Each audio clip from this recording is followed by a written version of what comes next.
The governor of North Carolina calling for a state of emergency. The National Guard called in. North Carolina police nervously poised for a possible third night of violence.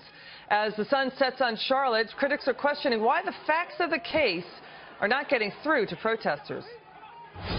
They jumped out their truck. They said, hands up.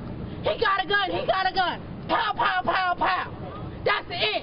He had no gun. Mr. Scott, as I said, exited his vehicle armed with a handgun. Our detectives, through their investigation, recovered the firearm that the subject was holding in his hand when he got out of the vehicle. That man got out of his car one time and a book fell off his lap. We did not find a book that has been made reference to. It was our black manhood and our black people who are being gunned down in the street, and we don't get no justice.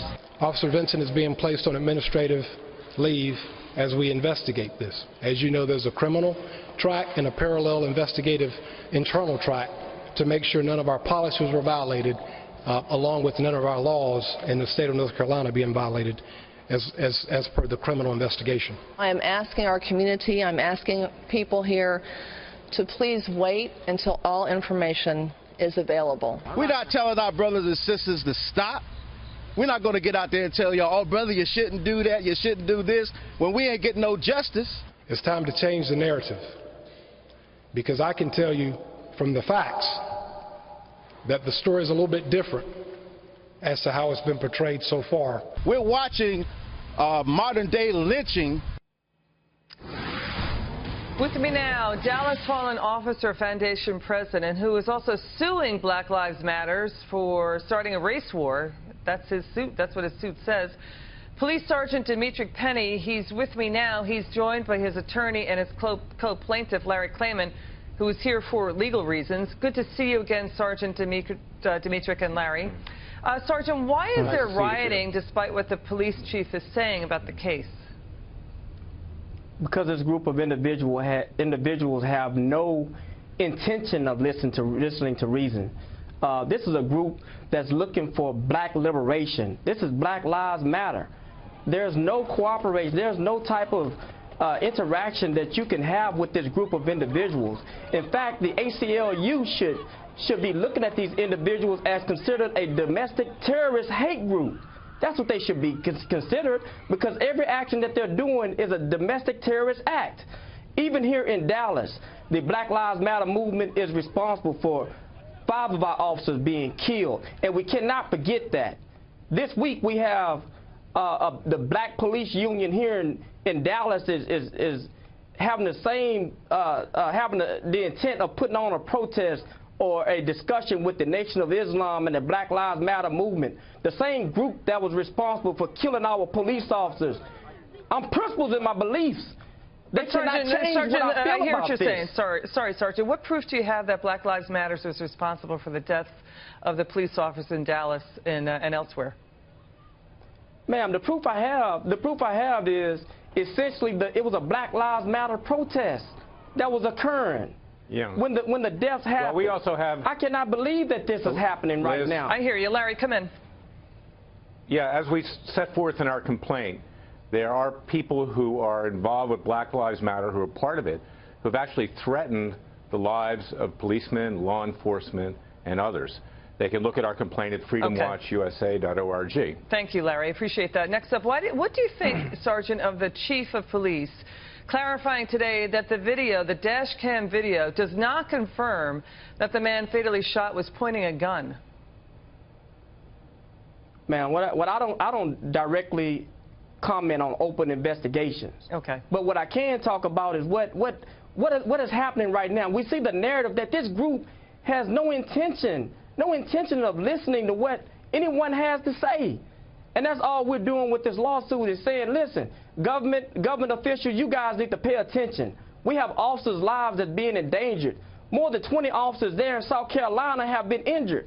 Somebody has to listen to what's going on. And right now, it's not happening. You cannot negotiate with this group of individuals because they are a domestic terrorist organization. All right, you know, prosecutors in Tulsa, Oklahoma, charging a white police officer who fatally shot an unarmed black man on a city street with first-degree manslaughter. This is breaking news. Tulsa County District Attorney Steve Kunzweiler filed charges against Officer Betty Shelby, who shot and killed 40-year-old Terrence Crutcher on September 16th. Now, dash cam and aerial footage of the shooting and its aftermath showed Mr. Crutcher walking away from the officer with his arms in the air. What do you make of that development, Sergeant? Well, what I can tell you is, and as I've said, you know, I don't comment on open investigations, but what I do say is I would allow the criminal justice system to take place. I guarantee if they see any type of criminal act that officer was involved in, that organization is going to take action. And that's what we should be asking everyone to do, is stand by and wait until the investigation is completed before anyone goes to the street and interacts with, creates riots or these things are getting police officers hurt. They're getting them injured. And we got to say something about this. We got to stop it. We cannot keep having protests. And every time you have protests, these are not peaceful protests, by the way. These are protests where individuals are getting out or getting into the street and throwing rocks at police officers and breaking windows out of businesses and kicking squad cars. I mean, come on now. This is. Do you think the American people are being misled into the idea that these are protests when, in fact, as you said yesterday on this show, that they're actually rioting?